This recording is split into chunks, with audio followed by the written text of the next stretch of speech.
Halo anak-anak, kembali lagi bersama saya, Pak Nikolas, di pelajaran agama kelas 4.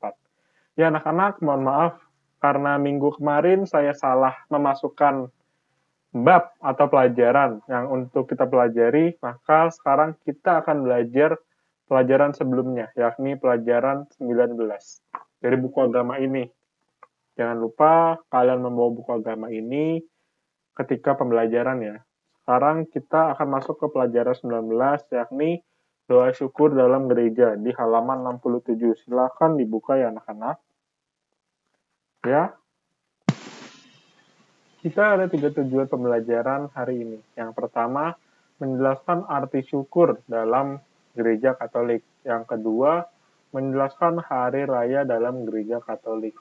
Yang ketiga, menjelaskan alasan gereja melaksanakan perayaan Ekaristi. Sebelum itu, marilah kita bersatu dalam doa, semua mengambil sikap doa yang baik. Marilah kita berdoa dalam nama Bapa dan Putra dan Roh Kudus. Amin. Allah Bapa yang Maha Kuasa, Engkau telah mengutus Yesus Putramu ke dunia untuk menyelamatkan manusia. Yesus pun telah memberikan kepada kami sebuah perayaan syukur yang tetap kami laksanakan dalam kehidupan kami. Dalam perayaan itu, kami semua bersatu dengan Yesus Putramu. Kami bersyukur atas anugerah yang tak terhingga ini. Demi Kristus Tuhan dan pengantara kami. Amin. Dalam nama Bapa dan Putra dan Roh Kudus. Amin. Nah, anak-anak, siapa di sini yang sering bersyukur? Bersyukur tentang mendapatkan makanan, masih memiliki orang tua, dan lain-lain. Anak-anak, tentunya kita pernah bersyukur. Kita bersyukur karena masih bisa makan, bersyukur masih mempunyai orang tua, bersyukur masih bisa sekolah, bersyukur masih bisa bernafas, dan lain-lain. Untuk mensyukuri itu semua, perlulah kita berdoa syukur. Doa syukur adalah ungkapan rasa syukur kita kepada Tuhan atas apa yang sudah kita terima dari Tuhan. Nah, anak-anak, ini ada video dari komik Alkitab Anak, silahkan disaksikan ya.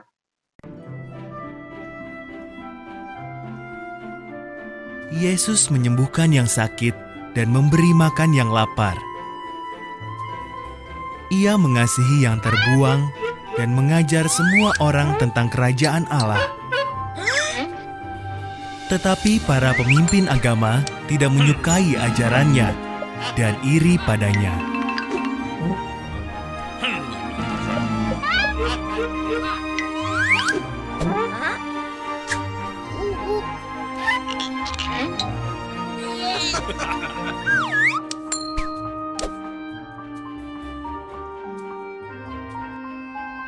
Mereka begitu membenci Yesus sehingga memutuskan untuk membunuhnya.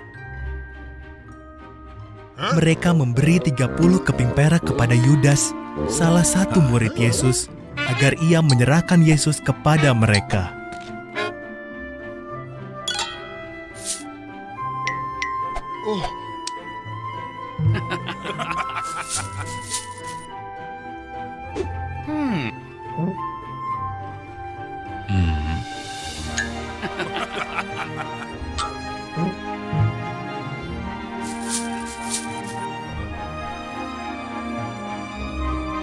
Lalu Yesus dan murid-muridnya merayakan Paskah. Sementara mereka makan, Yesus berkata dengan sedih, "Salah satu dari kalian akan mengkhianati aku." Dengan terkejut, semua menjawab, "Bukan aku, Tuhan."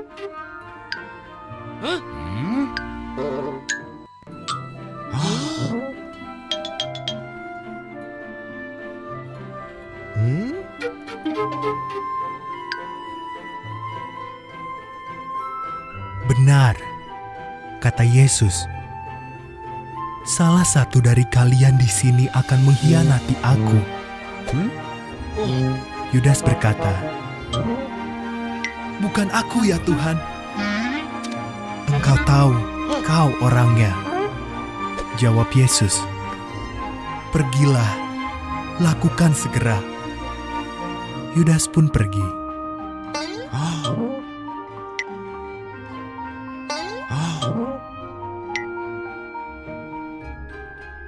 Yesus mengambil roti dan bersyukur kepada Tuhan. Ia memecahkannya, memberikannya kepada murid-muridnya, dan berkata, "Ingatlah aku setiap kali kalian makan ini. Inilah tubuhku, kuberikan kepadamu."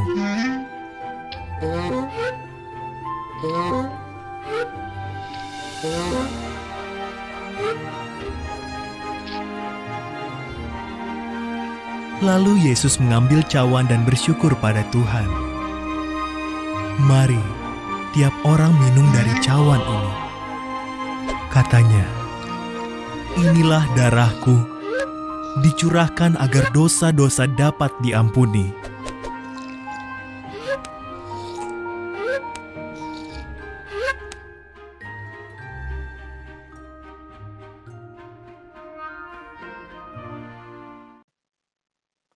Nah, anak-anak, doa-doa syukur dalam gereja itu diungkapkan setiap saat. Mungkin bagi mereka yang Katolik, bagi kita yang Katolik, kita sering mendengarnya, doa syukur agung yang keberapa, doa syukur agung yang keberapa. Itu kita rayakan setiap saat. Namun, gereja memberikan perhatian khusus kepada beberapa hari tertentu di dalam gereja.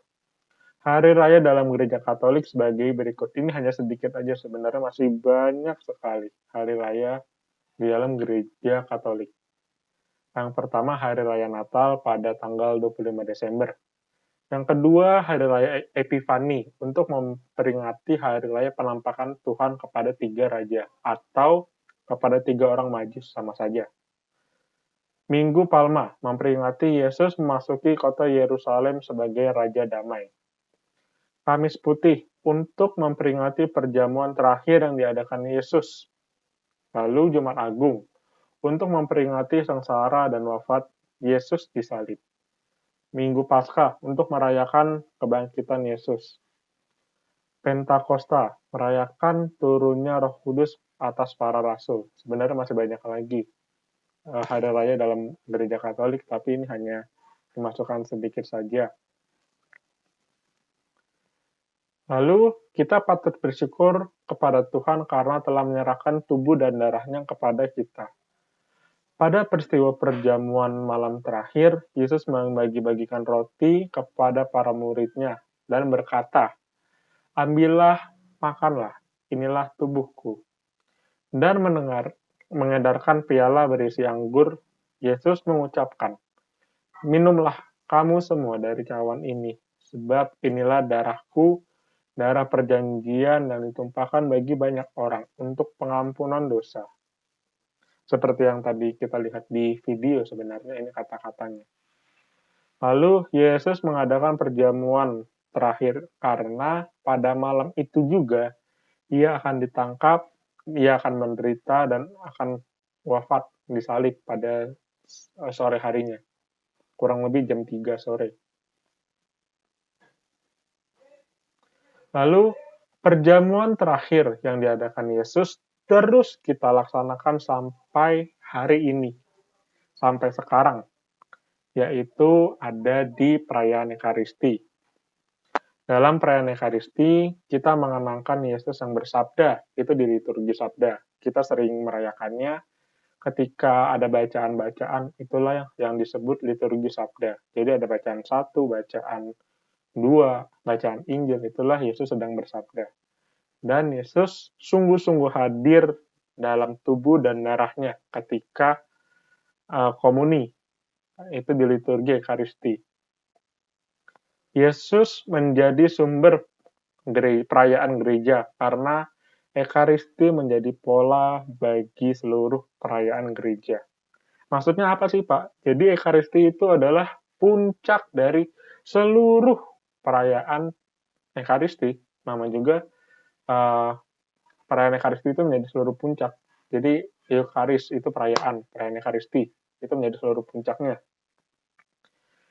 Puncaknya ketika kita menerima komuni. Komuni kudus itulah puncaknya di mana kita bersatu dengan seluruh umat yang ada di dunia. Seluruh umat Katolik yang ada di dunia, kita bersatu dengan perantaran Yesus Kristus. Lalu kita juga bersatu dengan Yesus sendiri melalui hosti kudus yang kita terima dan kita santap. Doa-doa dalam perayaan gereja dipersatukan dalam kurban Kristus di altar. Nah, anak-anak, inilah kenapa saya meminta untuk mengeluarkan buku cetak. Ayo kita kerjakan evaluasi. Evaluasi yang saya maksud adalah soal evaluasi yang ada di buku cetak ya. Yang ada di buku cetak ini, itulah soal evaluasi. Nih, yang ada di buku cetak ini adalah soal evaluasi. Marilah kita kerjakan bersama-sama. Kita lihat nomor 1, pilihan ganda. Yesus mengadakan perayaan Paskah bersama para muridnya pada peristiwa perjamuan malam terakhir. Doa yang benar di hadapan Allah jika berasal tentunya dari hati kita. Hari raya untuk mengenang peristiwa 3 raja mengunjungi Yesus adalah Epifani. Jangan lupa ya anak-anak. Dewasa ini kita memperingati peristiwa perjamuan malam terakhir pada hari Kamis Putih. Tadi saya sudah singgung sedikit, saya sudah jelaskan sedikit. Dewasa ini untuk mengenang peristiwa perjamuan malam terakhir dalam perayaan, tentunya perayaan Ekaristi. Karena perayaan Ekaristi itu mengulang kembali perjamuan malam terakhir yang dilakukan oleh Yesus dan oleh murid-muridnya. Hari raya untuk mengenang peristiwa sengsara dan wafat Tuhan Yesus adalah Jumat Agung. Doa yang paling lengkap dalam ajaran Katolik adalah Bapa Kami, doa yang diajarkan oleh Yesus sendiri. Setelah merayakan perjamuan malam, Yesus bersama murid-muridnya pergi ke Taman Getsemani. Doa-doa dalam perayaan Ekaristi dipersatukan dalam korban Yesus Kristus. Lalu, kita uraian, apa inti perayaan Ekaristi? Inti perayaan Ekaristi adalah saat menerima komuni. Karena pada saat menerima komuni, kita sudah bersatu dengan Yesus dan seluruh umat. Tulislah kata-kata Yesus pada waktu mengangkat roti dan anggur dalam perjamuan malam terakhir. Inilah tubuhku yang diserahkan bagimu. Lalu, untuk anggur, minumlah kamu semua dari cawan ini. Sebab, inilah darahku, darah perjanjian baru dan kekal yang ditumpahkan bagi semua orang untuk pengampunan dosa. Mengapa Yesus mengadakan perjamuan malam terakhir? Karena pada malam itu Yesus akan ditangkap, menderita, dan wafat di salib. Nah. Oke anak-anak, sebenarnya ada satu pertanyaan yang ingin saya jawab di halaman 84. Ini akan keluar di ulangan, saya akan ingatkan. 84, pilihan uraian nomor 5. Apa artinya doa yang keluar dari hati?